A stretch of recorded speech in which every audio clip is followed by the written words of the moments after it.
शांती. आज आहे 22/7/2025 ची मुरली. महावाक्य आहे, गोड मुलांनो, तुमच्या शिक्षणाचे फाउंडेशन अर्थात पाया आहे प्युरिटी.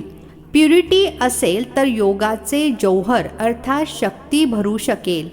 योगाचे जौहर अर्थात योगाची ताकद असेल तरच वाणीमध्ये शक्ती येईल. प्रश्न आहे, तुम्हा मुलांना आता कोणता प्रयत्न पूर्णपणे करायचा आहे? उत्तर आहे, डोक्यावर जे विकर्मांचे ओझे आहे त्याला काढून टाकण्याचा पूर्णपणे प्रयत्न करायचा आहे. बाबांचे बनून कोणतेही विकर्म केले तर खूप जोरात कोसळाल अर्थात पूर्णतः अधःपतन होईल. बीकेची जर निंदा केली, कोणता त्रास दिला तर खूप पाप होईल. मग ज्ञान ऐकून किंवा सांगून काहीच फायदा नाही. ओम शांती. रुहानी बाबा रुहानी मुलांना समजावून सांगत आहेत की तुम्ही पतितापासून पावन बनून पावन दुनियेचे मालक कसे बनू शकता. पावन दुनियेला स्वर्ग अथवा विष्णुपुरी, लक्ष्मीनारायणाचे राज्य म्हटले जाते. विष्णू अर्थात लक्ष्मीनारायणाचे कंबाईंड चित्र असे बनवले आहे म्हणून समजावून सांगितले जाते. बाकी विष्णूची जेव्हा पूजा करतात तेव्हा समजू शकत नाहीत की हे कोण आहेत. महालक्ष्मीची पूजा करतात परंतु समजत नाहीत की हे कोण आहेत. बाबा आता तुम्हा मुलांना विविध पद्धतीने समजावून सांगतात. चांगल्या रीतीने धारण करा. काही जणांच्या बुद्धीमध्ये असते की परमात्मा तर सर्व काही जाणतात. आम्ही जे काही चांगले अथवा वाईट करतो ते सर्व जाणतात. आता याला अंधश्रद्धेचा भाव म्हटले जाते. भगवान या गोष्टींना जाणतच नाहीत. तुम्ही मुले जाणता भगवान तर आहेत पतितांना पावन बनविणारे. पावन बनवून स्वर्गाचा मालक बनवितात. मग जे चांगल्या रीतीने शिकतील ते उच्च पद मिळवतील. बाकी असे समजायचे नाही आहे की बाबा सर्वांच्या मनातील जाणतात. याला मग अज्ञानता म्हटले जाईल. मनुष्य जे कर्म करतात त्याचे फळ त्यांना चांगले अथवा वाईट ड्रामा अनुसार मिळतेच. यामध्ये बाबांचे काहीही कनेक्शन अर्थात संबंध सुद्धा नाही. हा विचार कधीही करायचा नाही की बाबा तर सर्व काही जाणतातच. असे पुष्कळ आहेत जे विकारामध्ये जातात, पाप करत राहतात आणि मग इथे अथवा सेंटरवर येतात. असे समजतात की बाबा तर जाणतात, परंतु बाबा म्हणतात मी हा धंदाच करत नाही. जानी जानन हार हा शब्द सुद्धा चुकीचा आहे. तुम्ही बाबांना बोलावता की येऊन पतितापासून पावन बनवा, स्वर्गाचा मालक बनवा, कारण जन्म जन्मांतरीची पापे डोक्यावर खूप आहेत. या जन्माची देखील आहेत. या जन्मातील पापे सांगतात देखील. खूप जणांनी अशी पापे केली आहेत ज्यामुळे पावन बनणे खूप अवघड वाटते. मुख्य गोष्ट आहेच पावन बनण्याची. शिक्षण तर खूप सोपे आहे, परंतु विकर्मांचे ओझे कसे उतरवायचे यासाठी प्रयत्न केला पाहिजे. असे बरेच जण आहेत जे अथाह पाप करतात, खूप डिससर्व्हिस करतात. बीकेंच्या आश्रमाला त्रास देण्याचा प्रयत्न करतात. याचे खूप पाप चढते. हे पाप इत्यादी काही ज्ञान दिल्याने नष्ट होऊ शकत नाही. पापे नष्ट होतील केवळ योगाद्वारेच. आधी तर योगाचा पूर्ण पुरुषार्थ केला पाहिजे, तेव्हा कोणाला तीर देखील लागू शकेल अर्थात हे ज्ञान काळजाला भिडू शकेल. आधी पवित्र बना, योगबल भरा, तेव्हा वाणीमध्ये देखील जौहर अर्थात ताकद भरेल. नाही तर भले कोणाला कितीही समजावून सांगाल तरीही कोणाच्या बुद्धीला पटणार नाही, तीर लागणार नाही. जन्म जन्मांतरीची पापे आहेत ना. आता जी पापे करतात ती तर जन्म जन्मांतरीच्या पापांपेक्षाही खूप भारी असतात. म्हणून गायले जाते, सद्गुरु के निंदक ठोर न पाये. हे सत बाबा सत टीचर सद्गुरू आहेत. बाबा म्हणतात बीकेची निंदा करणाऱ्याचे देखील पाप खूप मोठे ओझे आहे. आधी स्वतः तर पावन बना. दुसऱ्यांना हे ज्ञान समजावून सांगण्याची खूप हौस असते आणि योग मात्र पैशाचा सुद्धा नाही. मग त्याचा उपयोगच काय? बाबा म्हणतात मुख्य गोष्ट आहेच आठवणीद्वारे पावन बनण्याची. बोलावतात देखील पावन बनण्यासाठी. भक्ती मार्गामध्ये एक सवय लागली आहे कष्ट सहन करण्याची, फालतू आवाज करण्याची. प्रार्थना करतात परंतु भगवंताला कान कुठे आहेत? कानाशिवाय, तोंडाशिवाय ऐकणार तरी कसे आणि बोलणार तरी कसे? ते तर अव्यक्त आहेत. ही सर्व आहे अंधश्रद्धा. तुम्ही बाबांची जितकी आठवण कराल तितकी पापे भस्म होतील. असे नाही की बाबा जाणतात की हा खूप आठवण करतो, हा कमी आठवण करतो. हे तर आपला चार्ट आपल्यालाच बघायचा आहे. बाबांनी सांगितले आहे आठवणीद्वारेच तुमची विकर्म विनाश होतील. बाबा देखील तुम्हालाच विचारतात की किती आठवण करता. वर्तनावरून देखील माहीत होते आठवणीशिवाय पापे नष्ट होऊ शकत नाहीत. असे नाही की कोणाला ज्ञान ऐकवता तर त्याने तुमची किंवा त्यांची पापे नष्ट होतील. नाही, जेव्हा स्वतः आठवण कराल तेव्हा पापे नष्ट होतील. मुख्य गोष्ट आहे पावन बनण्याची.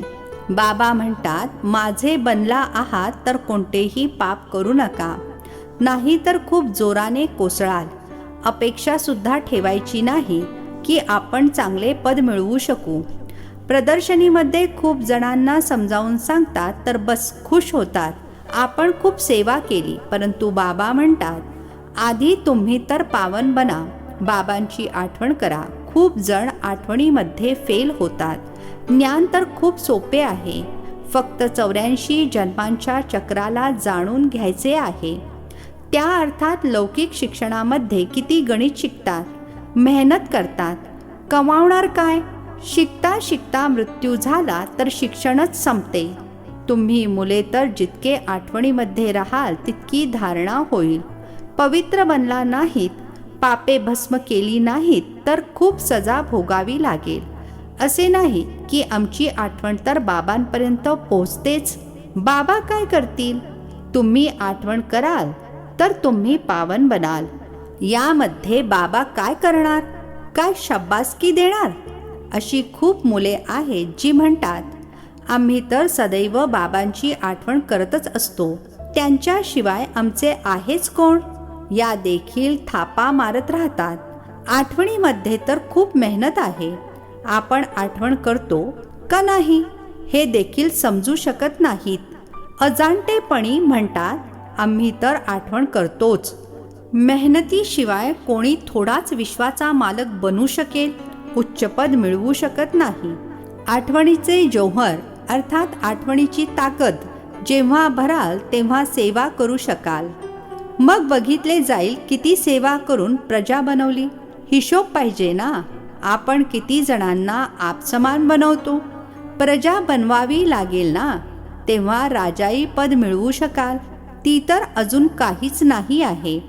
योगमध्ये राहून जौहर भरेल तेव्हा कोणाला पूर्ण तीर लागेल. शास्त्रांमध्ये देखील आहे ना. शेवटी भीष्म पितामह, द्रोणाचार्य इत्यादींना ज्ञान दिले. जेव्हा तुमचा पतितपणा जाऊन सतोप्रधानतेपर्यंत आत्मा येते तेव्हा जौहर भरते अर्थात ताकद भरते आणि तेव्हाच लगेच तीर लागतो. असा कधीही विचार करू नका की बाबा तर सर्व काही जाणतात. बाबांना जाणण्याची काय आवश्यकता आहे?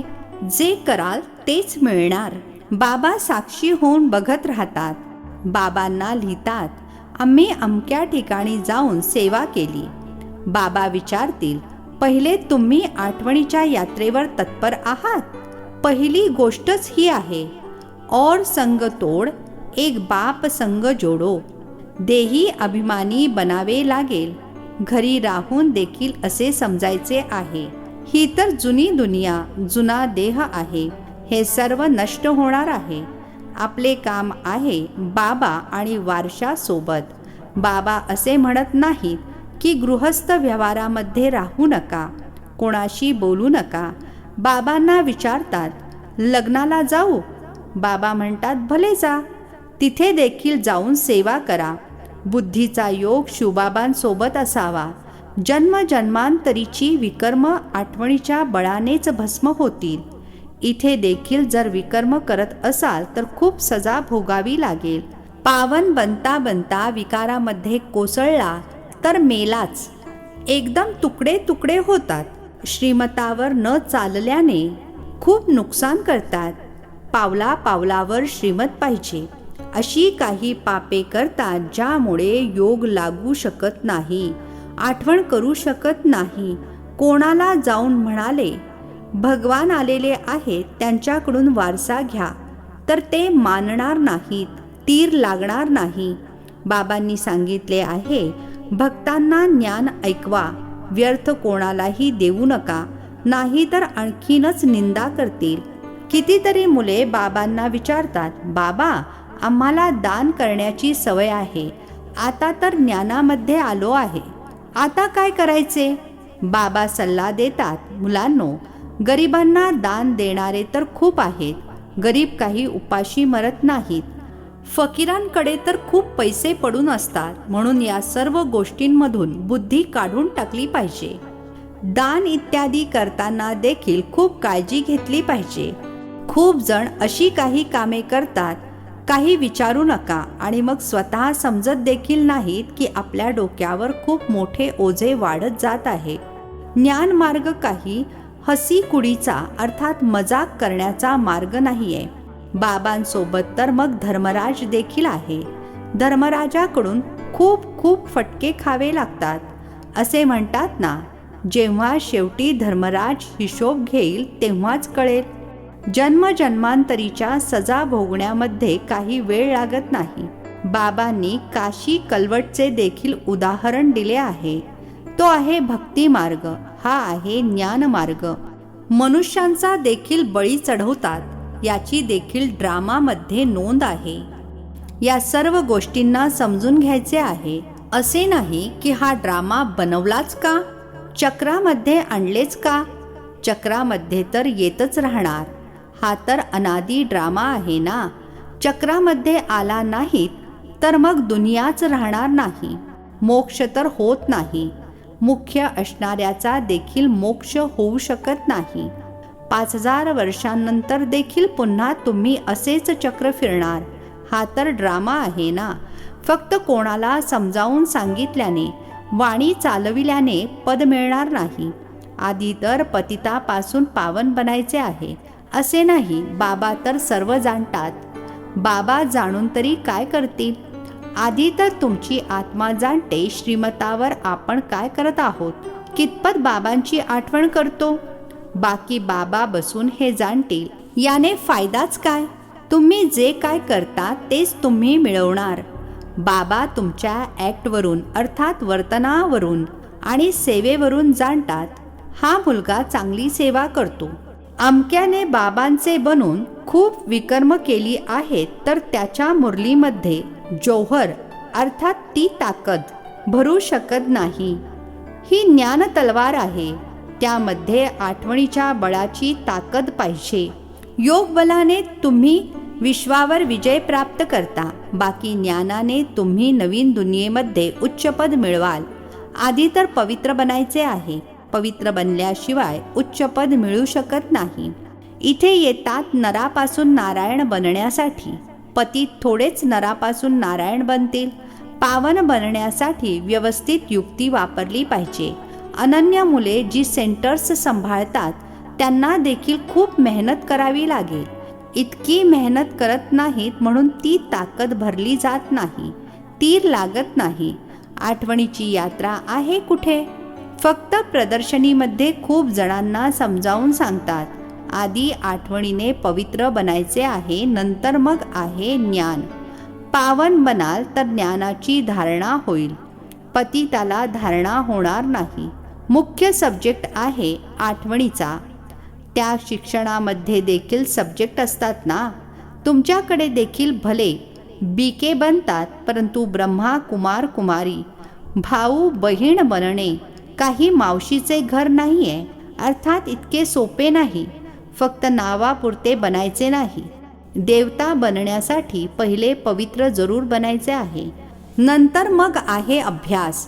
फक्त अभ्यास असेल आणि पवित्र बनला नाहीत तर उच्च पद प्राप्त करू शकणार नाही.